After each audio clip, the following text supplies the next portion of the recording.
Chapter 5. Experience the Value of Values.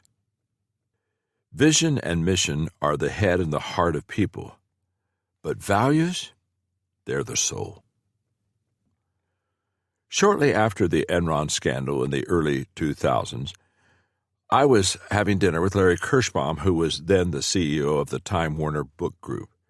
We started talking about the erosion of values, and Larry asked me if I would write a book on business ethics for corporate America. Immediately I knew that I had a challenge. Good business ethics are the result of knowing and living good values. I wondered if there was a value that could be embraced by all people regardless of culture or religion. I needed to identify a value that could be foundational for all human conduct. After a few weeks of thinking and researching, I was convinced the Golden Rule was the foundational value that the people everywhere could build an ethical life on it. After all, I had discovered that the Golden Rule was part of nearly every culture and every religion. Here are the examples. Christianity, do to others whatever you would like them to do to you. Islam, none of you has faith until he loves for his brother or his neighbor what he loves for himself. Judaism, what is hateful to you, do not do to your fellow man. This is the entire law. All the rest is commentary. Buddhism, hurt not others in a way that you yourself would find hurtful. Hinduism, this is the sum of duty. Do not unto others what you would not have them do unto you. Zoroastrianism, whatever is disagreeable to you, do not do to others. Confucianism, do not do unto others what you would not have them do to you. Baha'i, and if thine eyes be turned towards justice, choose thou for thy neighbor that which thou choosest for yourself. Jainism, a man should wonder about treating all creatures as he himself would be treated. The Yoruba proverb in Nigeria, one going to take a pointed stick to pinch a baby bird should first try to do it on himself and see how it feels. So I agreed, and I wrote the book Ethics 101. And since that time, I've committed to teaching values for the rest of my life. A case for good values. I'm known for stating that everything rises and falls on leadership. But do you know what two things are responsible for making leadership rise? The first is competence. No one wants to follow an incompetent leader. The second is values. Values are principles that guide your decisions and behaviors. When those values are good, they bring only benefits, never harm to yourself and to others. When leaders have good values which are reflected in their behaviors, people are willing to trust and to follow them. Good values allow leaders and everyone else to help others. Recently, I was reading The Infinite Game by Simon Sinek, where he discusses the difference between a just cause and a person's why. He says that a just cause is a specific vision for a future state that does not yet exist, a future state so appealing that people are willing to make sacrifices in order to help advance that vision. He contrasts that with a why. Here's what he wrote. A why comes from the past. It's an origin story. It's a statement of who we are, the sum total of our values and beliefs. A just cause is about the future. It defines where we are going. It describes a world we hope to live in and will commit to help build. Everyone has their own why, and everyone can know their why if they choose to uncover it, but we do not have to have our own just cause. We can choose to join someone else's. Indeed, we can start a movement, or we can choose to join one that makes it our own. Think of the why like the foundation of a house. It's the starting point. It gives whatever we build upon strength and permanence. Our just cause is the ideal vision of the house that we hope to build. We can work a lifetime to build it, and still we will not be finished. However, The results of our work help give the house form, and it moves from our imagination to reality and inspires more people to join the cause and continue the work forever. Transformation is a just cause worthy of commitment. Rob and I are giving our best for it. My just cause is to equip people to learn and live good values that increase their value to themselves and others. What just cause are you working toward? What is your vision for a better future? Seneca said a just cause must meet 5 criteria. A just cause must be for something, affirmative and optimistic. A just cause must be inclusive, open to all those who would like to contribute. A just cause must be service-oriented, for the primary belief of others. A just cause must be resilient, able to endure political, technological, and culture change. And finally, a just cause must be idealistic, big, bold, and ultimately unachievable. I would add that a just cause must also be based on good values. Many years ago, James Dobson analyzed the disillusionment many people experience between ages of 35 and 50. It's often called a midlife crisis. Dobson's observation was that people become disillusioned when they discover they've been living by a wrong value system. He described it this way: all of a sudden you realize the ladder that you've been climbing is leaning against the wrong wall. If we want to change our world, we just can't climb the ladder of success. We need to climb the ladder of good values. The value of good values. I think most people would agree that good values are important, but at the same time, they'd rather move on to discuss strategy for changing the world. It's almost as though they take values for granted, assuming that people will learn and embrace good values on their own. But being has to precede doing if you want to change your world. That's why we want to spend this entire chapter discussing good values and how to help others embrace them. Nothing impacts your life every day more than your values. Good values make positive change possible. Many of our personal characteristics are a matter of birth. We are born with certain talents and abilities and certain deficits. When I was a kid, I loved to play basketball, but I was never going to be good enough to become a pro. It just wasn't in me. Similarly, you could threaten me, even insist that I become a ballet dancer or else, but you'd really have to follow through on the or else. It doesn't matter how hard I might try, it's never going to happen. Now, that's not true when it comes to values.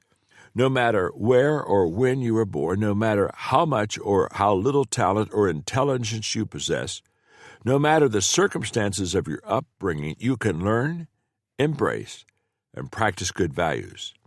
It's your choice.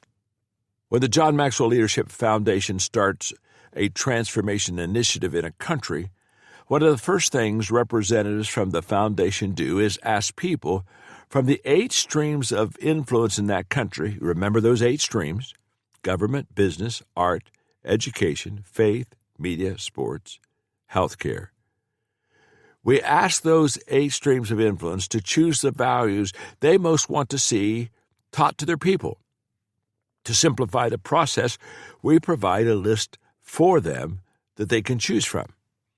I'm going to read that list to you now of values that we help and believe change society: attitude, commitment, communication, courage, fairness, forgiveness, generosity, gratitude, hope, humility, initiative, integrity, kindness, leadership, listening, love, perseverance, personal growth, priorities, relationships, respect, responsibility, self-regulation, self-worth, servanthood, teachability, teamwork, and work ethic. Take a moment and consider these values.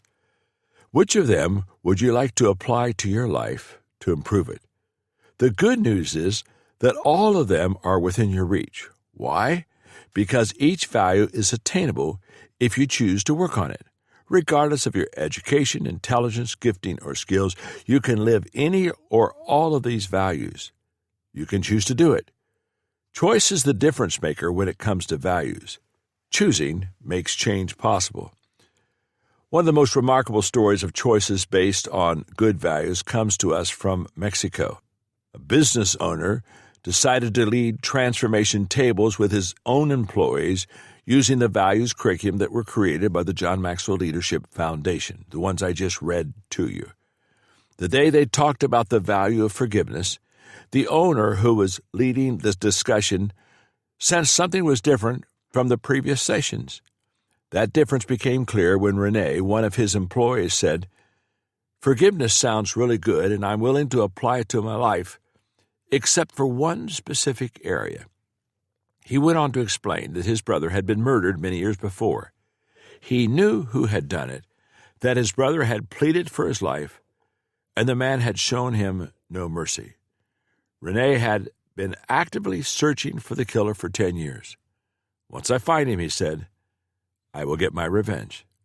I will kill him. That's the only way I can wipe away the pain and make things right." The owner was horrified and didn't know what to say as the session ended. A few weeks later, Renee asked if he could meet with the business owner, and when they met, the employee started by saying, "I finally found my brother's killer." The owner's heart sank, expecting to hear that Renee had taken the man's life. The employee said that he had indeed made preparations to exact revenge, but that the discussion about forgiveness at the transformation table had haunted him. And when the moment finally came, his heart wouldn't let him go through with that. Instead, Renee chose to forgive the man. Not only did it save another life, but it also finally began the healing process for the one who forgave him, and it changed the lives of everyone in two families by breaking the cycle of violent revenge. Good values always value people. How do you know whether a value is good? There's one standard that it must meet.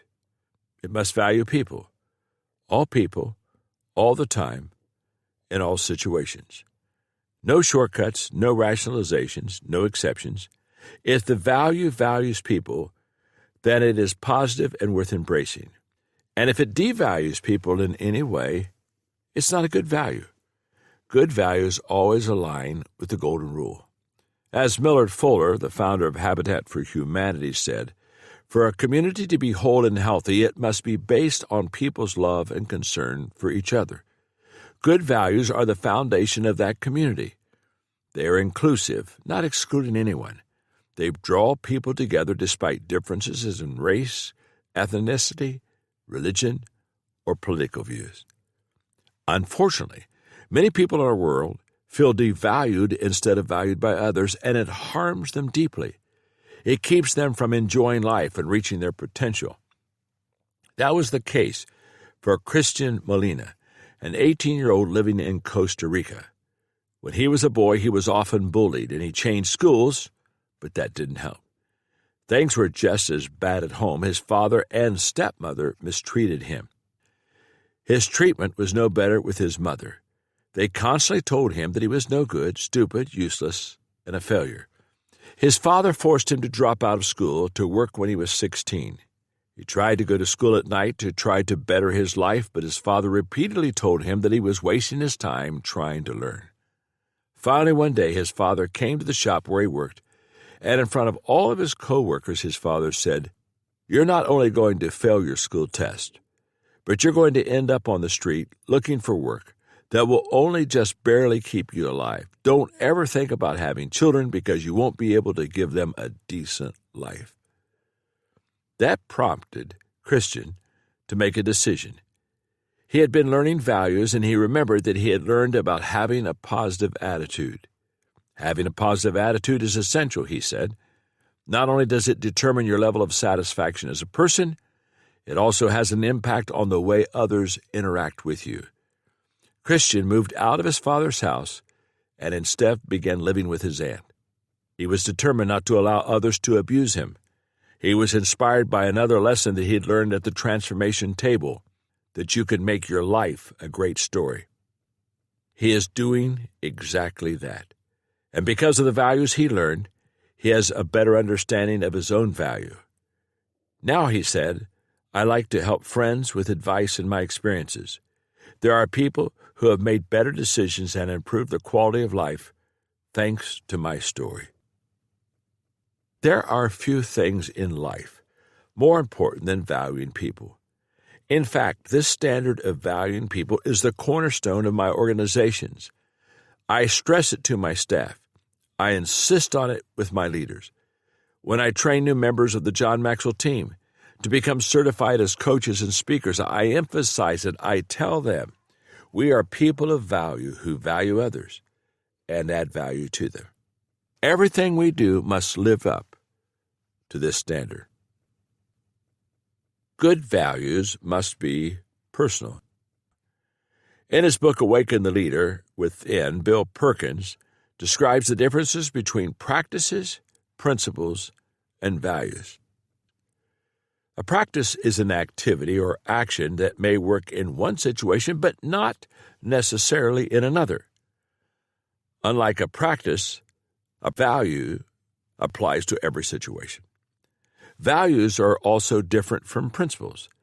A principle is an external truth that is as reliable as physical laws, such as the law of gravity. So when Solomon said, a gentle answer turns away wrath, but a harsh word stirs up anger, he stated a principle. It's both universal and it's timeless. While we may acknowledge the reliability of many principles, we only internalize those that we deem important. When that happens, the principle has become a value that serves as an internal map that we use to direct our lives. A value, then, is an internalized principle that guides our decisions. My friend Diana Koska, who for years has been a coach and mentor to some of the best real estate brokers and agents at Keller Williams, recently told me about something that she did after hearing me speak about values.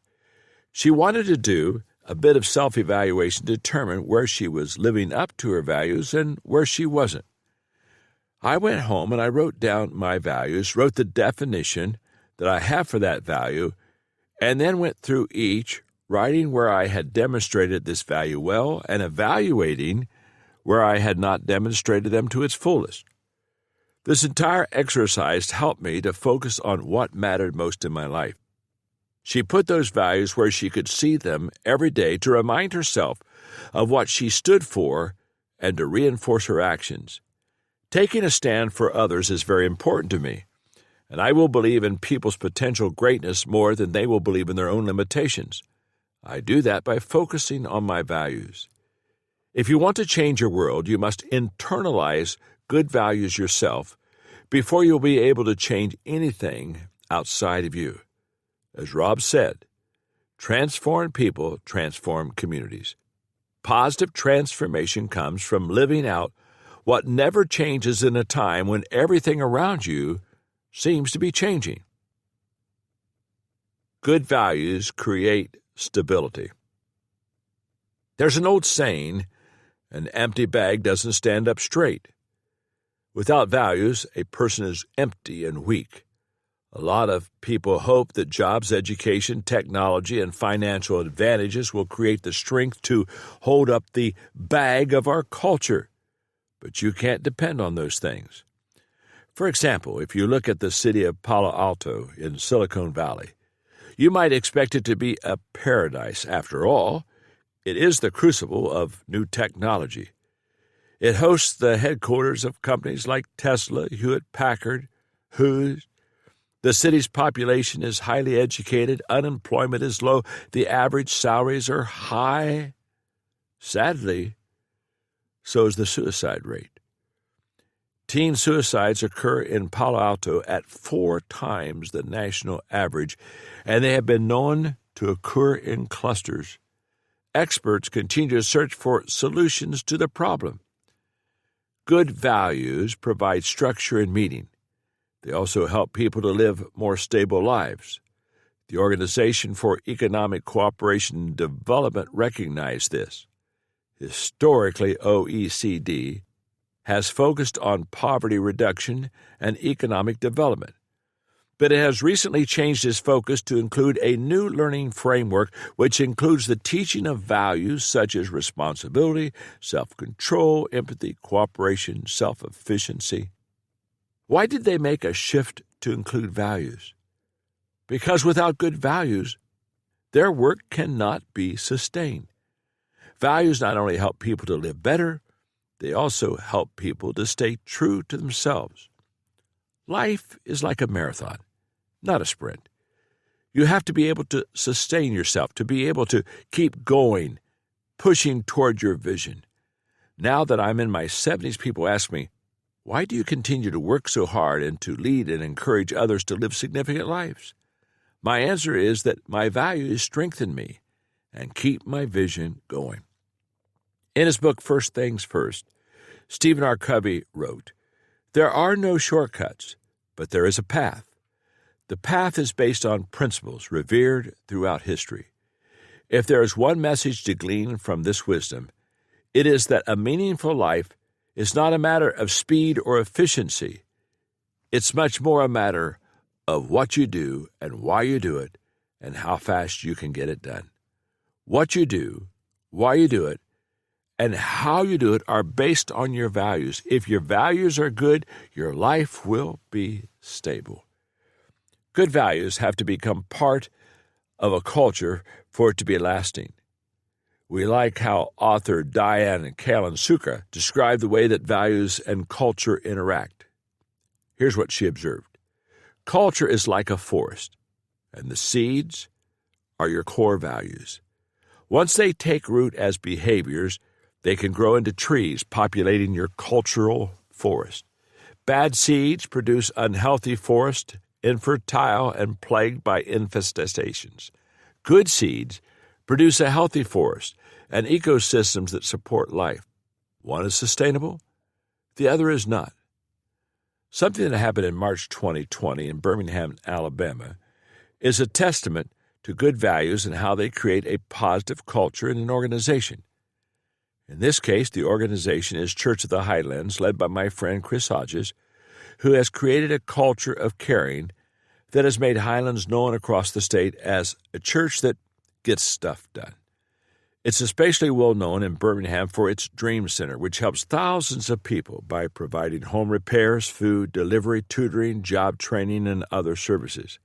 I've been connected to churches my entire life, yet I've never seen anything quite like Highlands.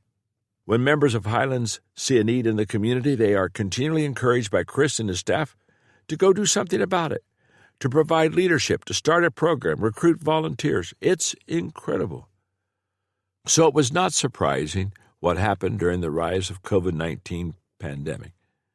Robert Record, a medical doctor who works for Highlands, is the CEO of a health clinic that the church helped create, was seeing patients who had the coronavirus symptoms. But he had no way to test them. He wanted to do something about that, and he knew that local healthcare systems in Birmingham would not be able to provide testing on the scale that it would be needed. Record contacted his friend Ty Thomas of Assurance Scientific Laboratories, also a Highlands member, and together they talked to Chris Hodges about doing something.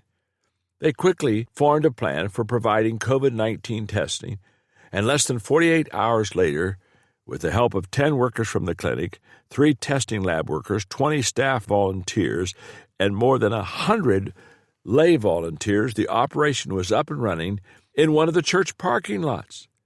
People flocked to the location to be tested. One of our goals is that people not go into a doctor's office or not go into a hospital if they don't have to, said Record. Highlands set up a shortwave radio so that drivers could tune into an FM station for instructions. They were told to remain in their cars with their windows rolled up until They had been carefully screened. Doctors spoke with patients using cell phones and evaluated them through their car windows. On the first day, they sent 2 people in respiratory distress to the hospital, one of whom was put on a ventilator. Their parking lot testing center remained open for 4 days. In that time, they tested 2,000 people, far more than the capacity of any hospital or healthcare facility in the region at that time. Who knows how many lives they saved? One of Highland's values is helping people however they can. We're committed to serving the needs of our community, said Chris.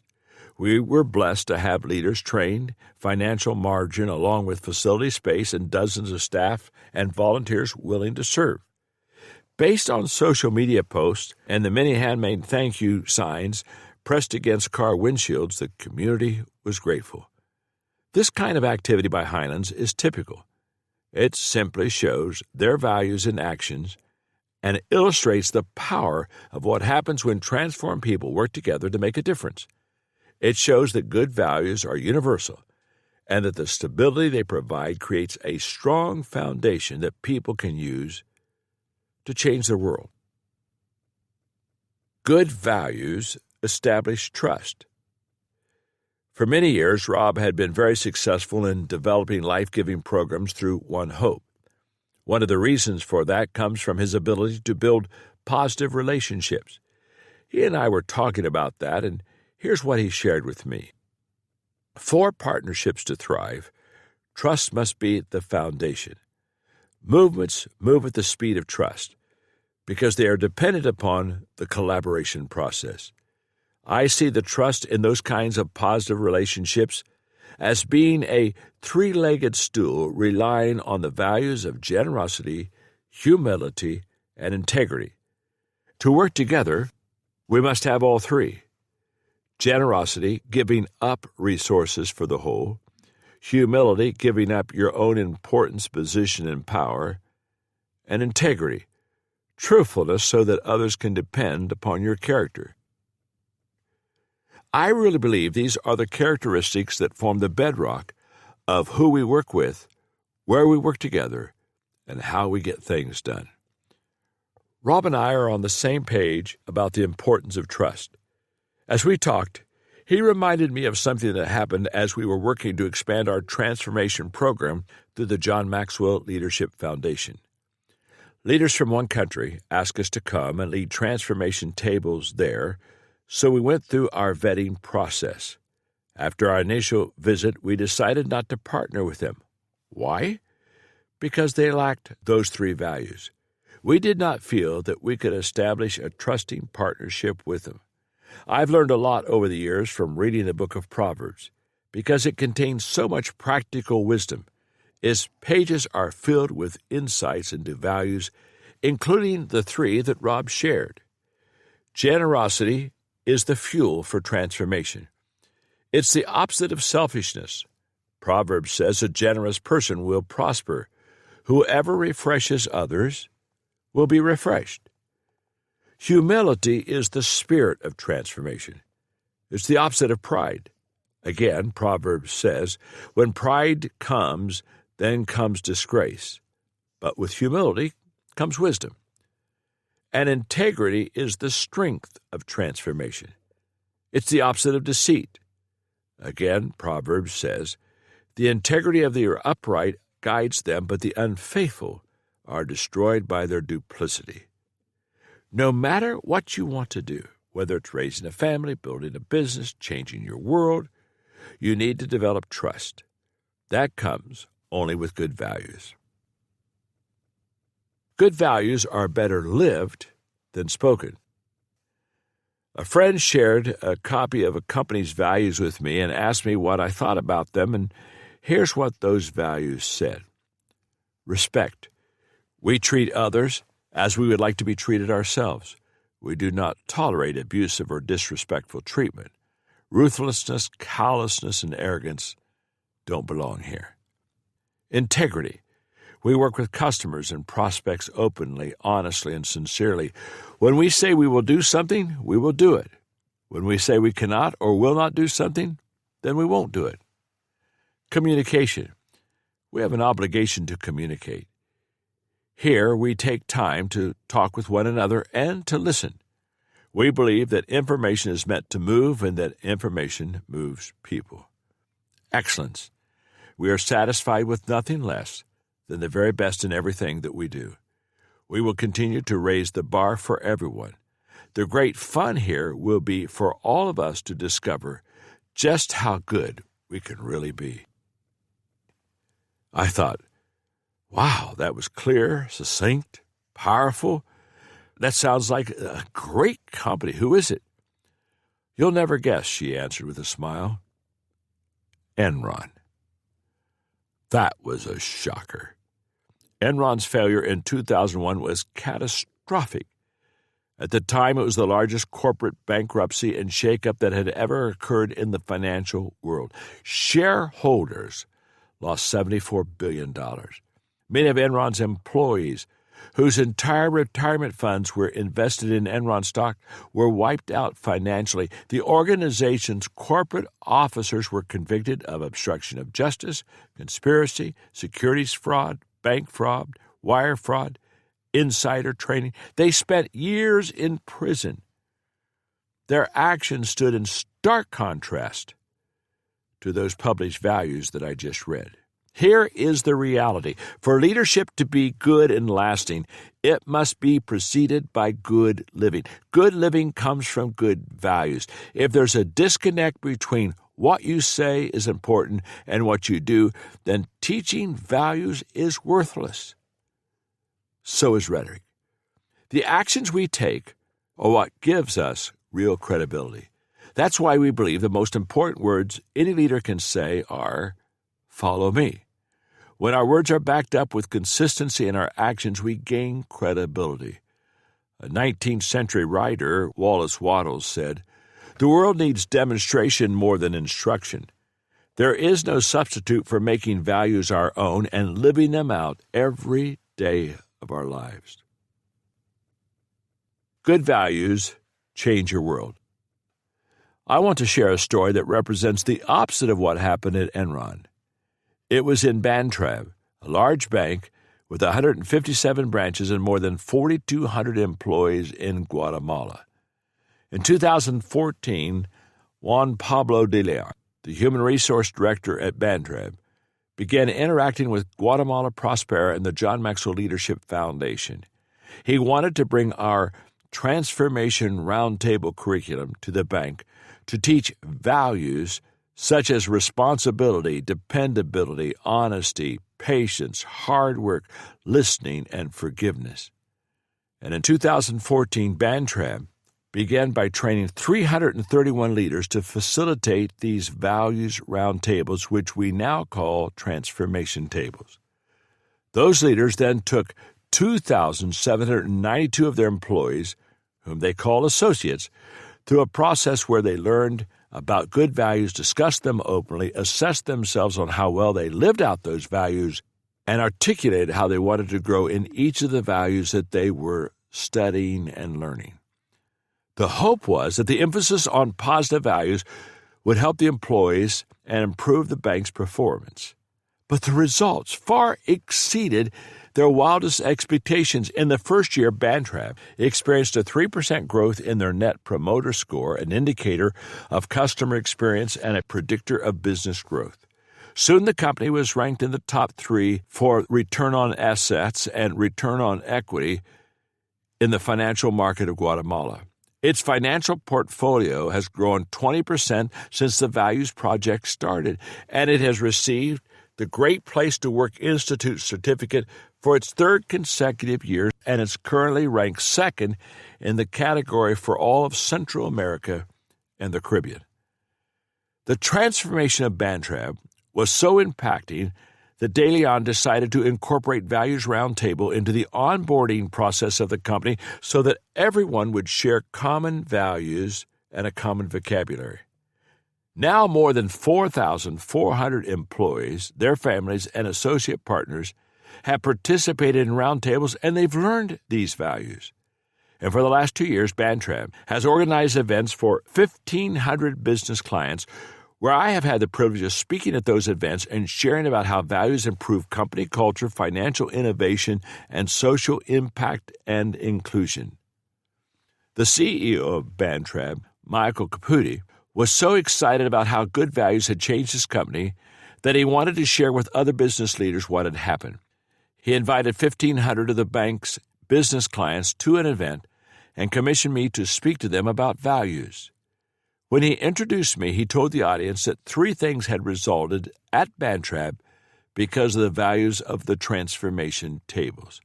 First, it has experienced its best year as a company financially because people are living out the values that they have learned.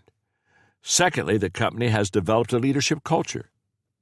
Previously, there had been a deficit of leaders in the organization, but because people took turns facilitating the values round tables, leaders were emerging and taking on greater roles.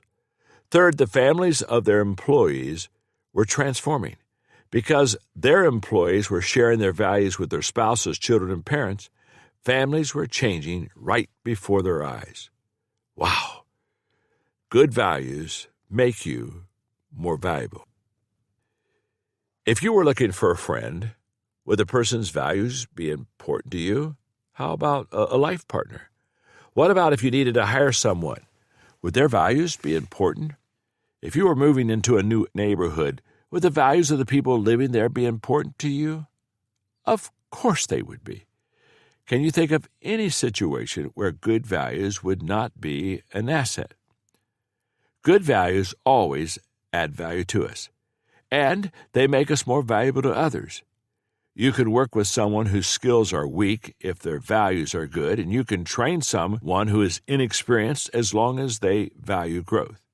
You can trust someone who makes mistakes if the person is honest, but when good values are absent in someone, working with them becomes very difficult. Management consultant Richard Barrett said, "Organizational transformation begins with the personal transformation of the leaders. Organizations don't transform, people do. Communities change the same way, person by person, with the leaders changing first and then inviting others to change with them." Rob and I have been privileged with front row seats to observe changes in several communities. That has come about as the results of our organizations, One Hope, Equip, and the John Maxwell Leadership Foundation. One Hope has worked with children and youth, teaching good values for many years. Equip has focused on training leaders, and the John Maxwell Leadership Foundation has launched transformation tables in many countries. So when Rob approached me several years ago about discussing working together to create a leadership value curriculum for youth, I fell in love with the idea.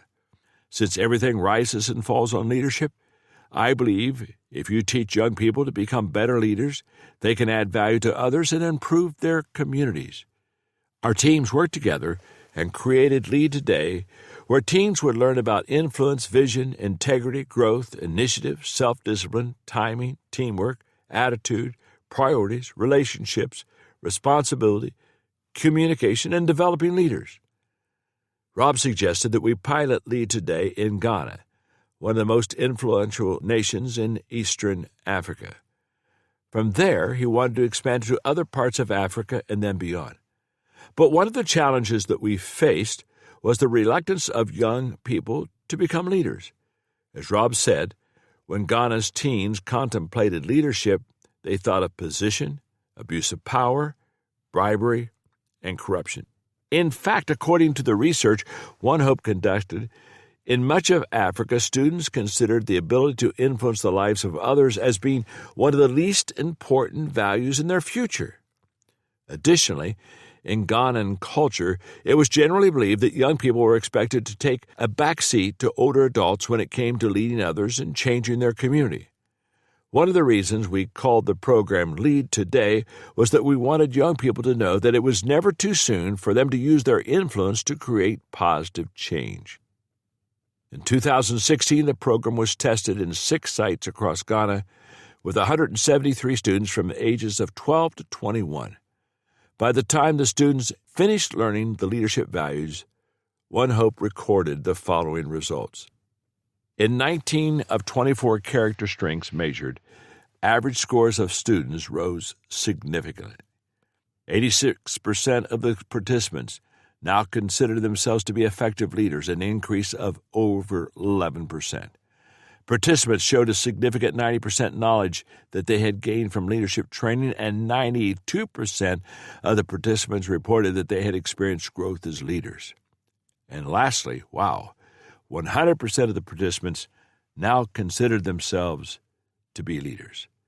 With the success of Lead Today measured and validated, One Hope began rolling out the curriculum throughout Ghana and other countries. As of 2019, the Leadership Values curriculum has reached 3.6 million young people in 61 countries on 6 continents in 17 different languages. More importantly, we are seeing members of the community changed as a result of learning and living good values.